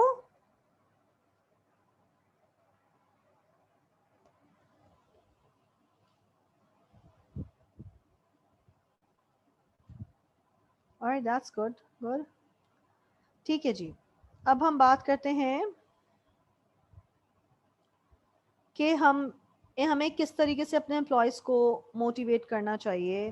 तो सबसे पहले हमें हर employ is different, every employ is unique. ठीक है. हर एम्प्लॉय जो है ना वो यूनिक होता है, उसको उसकी रिक्वायरमेंट, उसकी नीड मुख्तलिफ होती है. तो सबसे पहले तो एज अ मैनेजर मेरी क्या जिम्मेदारी है कि मैं ये रिकॉग्नाइज करूं कि how is mister A different than mister B. कि मिस्टर ए की क्या नीड है, मिस्टर बी की क्या नीड है. तो जब मैं रिवॉर्ड रखूंगी, मैं किस तरह से मोटिवेट कर सकती हूँ, मिस्टर ए को क्या चाहिए रिवॉर्ड में, मिस्टर बी को क्या चाहिए रिवॉर्ड में. So I need to know them very well कि किसकी क्या नीड है. Match people to jobs. हर जॉब पे हर इंसान अच्छा नहीं हो सकता. लाइकवाइज तुम लोग खुद भी इस चीज को अग्री करोगे कि I have seen so much knowledgeable people but they are not actually able to deliver the lecture most of the time. ठीक है. मैं बहुत सारे PhD डॉक्टर्स को जानती हूँ जिनके पास बे इंतहा नॉलेज है, इसके अंदर कोई डाउट का गुंजाइश है ही नहीं. बट क्या होता है when they start teaching they are not able to connect. May be कि उनका फ्रीक्वेंसी लेवल बहुत हाई होता है, may be students find it very difficult to match them. तो यू नीड टू सी कि कोई बहुत ज्यादा ओवर क्वालिफाइड ना हो किसी जॉब को करने के लिए. एंट्री लेवल जॉब है तो उसके लिए ओवर क्वालिफाइड लोग से अगर हम काम करवाएंगे तो दे विल बी डीमोटिवेटेड कि यार मैं इतना तालीम की हुई है, मैंने मेरी इतनी एक्सपर्टीज है, मुझसे ये काम करवा रहा है. तो they will be rather frustrated about the situation. ठीक है. यूज गोल्स, गोल सेट करो and goals should always be smart, specific, measurable, attainable, realistic and time bound. ensure that goals are perceived as attainable. Of course, मैंने पहले ही goal का word आए तो समझ जाओ smart, specific, measurable, attainable, realistic and time bound. Individualized reward. अच्छा, reward को individual level पे दें कि हाँ इस ये आपको reward दिया जाएगा. टीम को अगर रिवॉर्ड दिया तो हर इंडिविजुअल को भी उस टीम के अंदर उतना ही पार्ट मिले जितना के लीडर को मिल रहा है. Link rewards to performance. हमेशा रिवॉर्ड को लिंक करो परफॉर्मेंस से, ताकि हमारा काम बेसिकली क्यों हम रिवॉर्ड दे रहे हैं, ताकि परफॉर्मेंस के अंदर इंप्रूवमेंट नजर आए. ठीक है. अगर हम रिवॉर्ड को लिंक नहीं करेंगे परफॉर्मेंस से तो परफॉर्मेंस के अंदर इंप्रूवमेंट नजर आना मुश्किल है, फिर तो रिवॉर्ड देना फजूल है. Check the system for equity. Equity means fairness. System जो है बहुत फेयर होना चाहिए. ए ग्रेड है तो 15,000 का स्लॉट फिक्स कर दो, 15 से 20,000 का. बी ग्रेड है अगर परफॉर्मेंस का तो 10 से 15,000 का फिक्स कर दो. सी ग्रेड पे बोल दो कि कोई इंक्रीमेंट नहीं होगा, ताकि लोग ए और बी के अंदर ही लैंड करने की कोशिश करें. Recognition. Yes, you can never ignore any employee, his input for the best output. No, you cannot afford to ignore that. तो आप रिकॉग्नाइज करें अपने एम्प्लॉइज को, अच्छे एम्प्लॉइज को सराहें, उनके काम को उनको शाबाशी दें, उनके साथ क्रेडिट शेयर करें. ठीक है. Care, concern for employees. अपने अपने एम्प्लॉइज का ख्याल रखें, उनका कंसर्न, उनके लिए अच्छा कंसर्न शो करें. और डोंट इग्नोर मनी. उनको पैसों, you know, rewards are of two types, intrinsic and extrinsic. Intrinsic, good job can motivate me once, but हर वक्त गुड जॉब बोलेगा तो बोलूंगी यार पैसे तो बढ़ाओ. ठीक है, मुझे मॉनेटरी इंक्रीमेंट तो दो, मुझे कुछ इस काम का फायदा तो हो. मुझे क्या फायदा हो रहा है अगर if I am doing a good job. ठीक है. So that is the end of this lecture today. इसको overview करते हैं. Motivation. Motivation is a driving factor which drives you towards your goals. इसके अंदर 3 चीजें थी: energy, direction and persistence. ठीक है. Motivation is a driving force which drives you towards your goals. इसके अंदर 3 factors बहुत जरूरी हैं, that is energy, direction and persistence. Hierarchy of needs theory, that was Maslow hierarchy of needs. Psychological, that is the basic need. Then is the security, that is the safety need. Then is the socialization, that is how good relationship you have at the workplace. Then is the self-esteem, people recognize you, you look for the recognition and award. Uske baad self-actualization, that is a point when you say that I need more and more, but then you start giving something to the welfare of the organization, to the welfare of the society. ठीक है. फिर हम बात करते हैं physiological need, safety need, social need, self actualization, self esteem, सब बता दिया मैंने. फिर हम बात कर रहे हैं मैकजॉर्जर्स की theory, X and Y. X are the people who dislike working and that is the reason why they become X. ठीक है. Y are the people who like working. और यहाँ पर assumption ये था, in order to keep people motivated, you need to, know very well that what you need to motivate in them, and you need to maintain the balance between the, being satisfaction and satisfaction. उसके बाद two factor theory के अंदर भी हमने hygiene factor and motivator factor किए थे.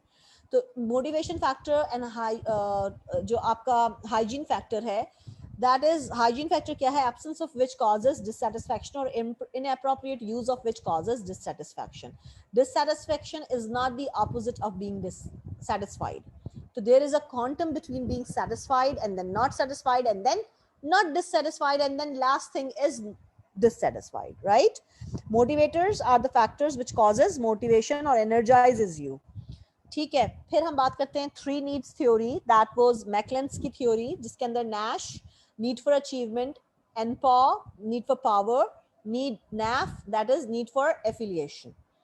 Goal setting theory, goals should always be smart. Self efficacy, you should be having, you should be feeling good about your own abilities. You should be trusting your own abilities, actually, in other words. Khud e'timadi. Reinforcement theory are of 2 types, that is positive and negative.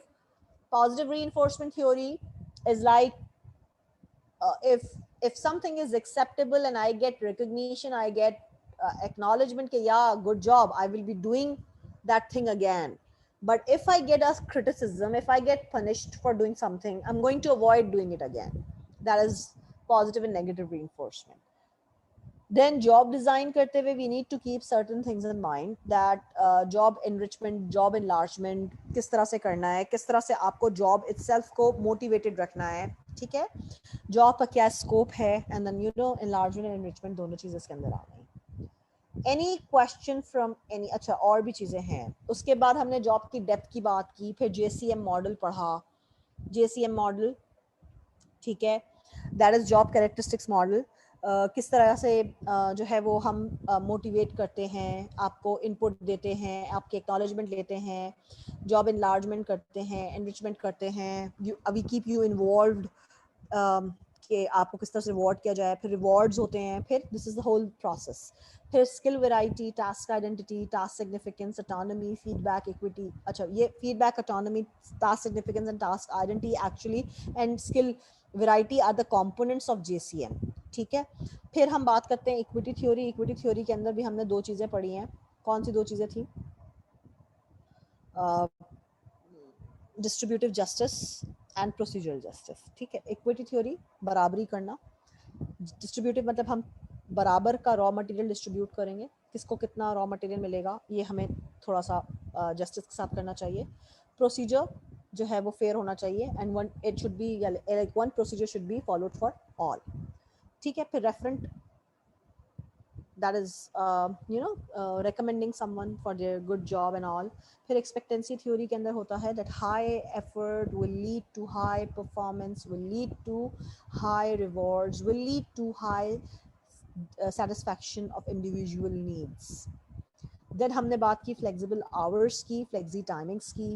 ठीक है, कि कोई आपके जितने आप number of hours बढ़ा लें would be good. ठीक है. इसके बाद हम बात करते हैं जॉब शेयरिंग. जॉब शेयरिंग के अंदर लाइक वन और two people doing the same, contributing into the same task. तो हर इंसान अपना इनपुट 100% देगा. So we will be having diversification and number of employees, और हर इंसान जो है वो अपना इनपुट देगा तो काम ज़्यादा बेहतर तरीके से हो सकेगा. Tele communicating like using technology and staying connected and doing your job from home. Open book management, like आप हर चीज़ क्लियर रखें, मैनेजमेंट को हर चीज़ पता हो, आपकी सारी कारकर्दगी सब कुछ पता हो, किस डिपार्टमेंट में क्या चल रहा है सब कुछ पता हो. फिर हम बात करते हैं एम्प्लॉय रिकग्निशन प्रोग्राम्स. हमें रिकग्नाइज़ करना चाहिए अपने अच्छे एम्प्लॉयज़ को, स्टार परफॉर्मर्स को, ताकि और भी लोग उसे देख करके मोटिवेट हों. We can have some party, some cash prize bonus, some certificates, this is how we do have employee recognition programs. पे फॉर परफॉर्मेंस, हमेशा हम कहते हैं कि परफॉर्मेंस अच्छी है तो इंक्रीमेंट बनता है, परफॉर्मेंस अच्छी नहीं तो इंक्रीमेंट नहीं बनता है. स्टॉक ऑप्शंस, ठीक है, स्टॉक के अंदर लाइक समथिंग इन रिजर्व करें, रिजर्व में हम रखते हैं, स्टॉक मेंटेन करते हैं. ठीक है. So this is where we end the chapter. अब मुझसे अगर किसी स्टूडेंट को कोई भी क्वेश्चन है तो बेटा पूछ लो, कोई सवाल है तो पूछ लो. अच्छा Hammad, because it's your first class तो तुम्हारा सवाल बनता है. बच्चों, हम ये स्टीफन पी रॉबिन्स की स्लाइड्स यूज़ कर रहे हैं, प्रिंटिस हॉल की. ठीक है. स्टीफन पी रॉबिन्स आपके कोर्स आउटलाइन के अंदर. हमाद, मुझे अपना नंबर दो यार, मेरे दोनों CR भाग गए हैं. अच्छा जी, मुझे नंबर दो अपना. हमारे अपना नंबर लिख के दो, मैं एग्ज़ाम को बोलती हूँ, तुम्हें ग्रुप पे ऐड करेगा, और ग्रुप पे ऐड करने के बाद जो है वो तुम्हें स्लाइड्स भी मिल जाएंगी और तुम्हें बुक भी मिल जाएगी. तो कोई भी बच्चा जो है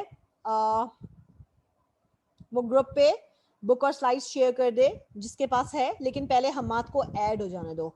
हमाद, मुझे नंबर बताओ अपना बेटा.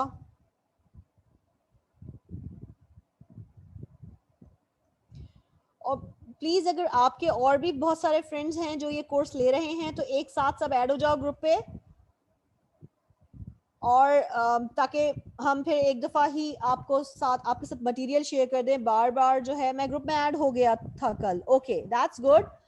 ग्रुप पे ऐड हो गए थे तो फिर आप मैं आई रिक्वेस्ट किसी को भी, Zainul Abideen, I would like to request it to you, because आप सारी क्लासेस ले रहे होते हो तो काफी रेगुलर हो, तो एक काम करो, जबकि ग्रुप के एडमिन को बोलो आपको भी ग्रुप एडमिन बना दे, ठीक है। रिक्वेस्ट कर दो जैनुल आबदीन कि आपको ग्रुप एडमिन बना दिया जाए, और अब सीआर की जिम्मेदारी आप ले लो, बिकॉज आप सारी क्लासेस ले रहे होते हो, ठीक है। और ग्रुप के ऊपर तमाम तर स्लाइड्स जो मैंने 17 स्लाइड्स आपके साथ शेयर कर दी, शायद सिर्फ एक या दो चैप्टर्स की स्लाइड्स रह गई, नहीं 18 हो गई है, 19 चैप्टर की नहीं की है मैंने, क्योंकि 19 चैप्टर शायद आपके करिकुलम से बाहर था, बट स्टिल मैं उसको एक दफा देख लूंगी दोबारा। तो वो सारी स्लाइड्स आप शेयर कर दीजिएगा, PDF version of the book दोबारा शेयर कर दीजिए, ठीक है, ताकि जो लोग अब ऐड हो रहे हैं तो उनको सारा मटेरियल मिल जाए, ठीक है। Zainul Abideen, will you be taking the responsibility of the CR, ठीक है। और that is very good Hammad. तो अगर मेरे किसी भी लेक्चर में तुम्हें, देखो बेटा अब ये ऑनलाइन होने की वजह से थोड़ा सा प्रॉब्लम है कि I can not just stop the whole class and I answer your queries, तो we will see how we are going to, recorded lecture है, कोशिश तुम्हें, देखो ऑनलाइन में बच्चे को भी बहुत ज्यादा एफर्ट लगानी पड़ती है, ये उतना आसान नहीं होता जितना कि फिजिकल क्लासेस में होता है, तो तुम्हें अपने एंड पे भी एफर्ट लगानी पड़ेगी, वैसे भी you have missed a lot means 15 chapter, 15 आज हम साइड कर रहे हैं, सो इमेजिन 15 चैप्टर्स आपके कवर नहीं हुए हैं, 16 17 18 19 4 मोर चैप्टर्स टू गो मैक्सिमम, और एक हफ्ते के अंदर हमारा जो है वो एक चैप्टर हो जाता है। अब मैं यूं करती हूँ, अच्छा बच्चों मुझे ये बताओ, रिवीजन जो मैंने रखा था सैटरडे वाला, वो किस चैप्टर तक हो गया था? वो मुझे याद है कि मेरे ख्याल से 6-7 चैप्टर तक हमने किया था, उसके बाद हमने कोई रिवीजन नहीं किया है। प्लीज मुझे चैट स्क्रीन पे बताइए, जो क्वेश्चन आंसर सेशन था वो हमने चैप्टर 1 2 3 एक दिन में किए थे, फिर 4 5 6 एक दिन में किया था। आई गेस 7th ऑनवर्ड मैंने किसी भी चैप्टर का कोई भी रिवीजन रिकैप नहीं दिया आप लोगों को। Am I right? Who can correct me? Fawad जवाब दो, सलमा।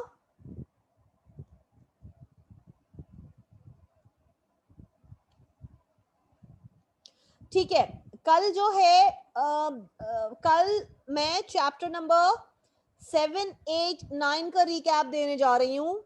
कल मैं रिकैप दे रही हूँ चैप्टर नंबर 7 8 9, ठीक है। 7 8 9 को हम एक रिव्यू करेंगे, रिकैप करेंगे, क्योंकि कुछ बच्चों की क्यूरीज आ रही होती हैं और काफी दिनों से मैंने क्वेश्चन आंसर सेशन नहीं किया है।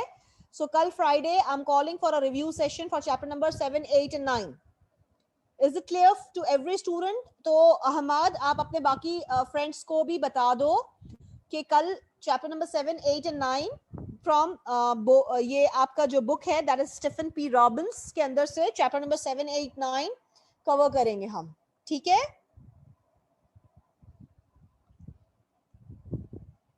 ओके और बाकी फवाद कोई सवाल है बेटा? सलमा तुम्हारा कोई सवाल है? जैनुल आबदीन आपका कोई जवाब नहीं आया with respect to taking responsibility for the group.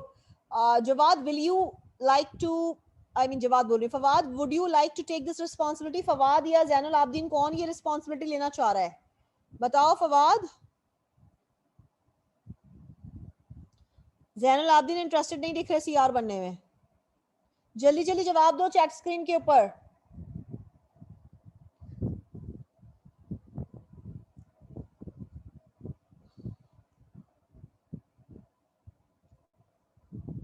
Fawad number दो अपना जल्दी से मुझे, मैं इल्जाम को भेज रही हूँ, वो तुम्हें ग्रुप एडमिन बनाएगा। मुझे नेट से या स्टेफन मिल गई है 11th एडिशन, फेयर इनफ, कोई मसला नहीं है हमाद, बिल्कुल वही कोई भी एडिशन मिल जाए, मैंने एडिशन का कभी रिस्ट्रिक्शन नहीं किया है। होता यह है कि एडिशन के अंदर पेज नंबर का आगे पीछे होता है, या चैप्टर 1 जो एक बुक में होगा वो चैप्टर 2 दूसरे एडिशन के अंदर होगा, और कोई कंटेंट के अंदर कोई फर्क नहीं आता है, ठीक है। आप 11th ले लो, आप 13 ले लो, जो आपको मिल जाए। Okay, so guys, tomorrow we have a revision session for chapter 7, 8 and 9. Inshallah, see you all tomorrow. यहीं तक रखते हैं क्लास को। कोई और सवाल किसी स्टूडेंट का? ठीक है जी, फिर यहीं पे क्लास रखते हैं। आज की क्लास 1-2 मिनट ले लो, अगर आप लोगों को कोई क्वेश्चन करना है तो मुझसे पूछ लो। Any other question? Hammad, Salma, Zainul Abideen, आप फिर गायब हो गए हो, फिर बोलते हो मिस मैं तो क्लास ले रहा था। रुको अभी तुम्हें बताती हूँ कहाँ गए ये सारे पार्टिसिपेंट। जैनुल आबदीन है अभी तक। जैनुल आबदीन आप जवाब क्यों नहीं दे रहे, मौजूद है तो। और फवाद तुम्हें सीआर बना रही हूं मैं, नंबर मुझे अपना भेजो, मैं पुराने वाले सीआर को बोलती हूँ तुम्हें ग्रुप एडमिन बनाए, ठीक है। मुझे वो अपनी फिजिकल वाली क्लास का के ऊपर अपना नंबर भेजो ग्रुप के ऊपर, मैं जो फिर तुम्हारा नंबर एग्जाम को दे रही हूँ, you will be the group admin of this online classes वाला व्हाट्सएप ग्रुप, ठीक है। Okay, thank you so much. फिर इंशाल्लाह आप लोगों से कल मुलाकात होती है रिवीजन क्लास के अंदर। अल्लाह हाफिज।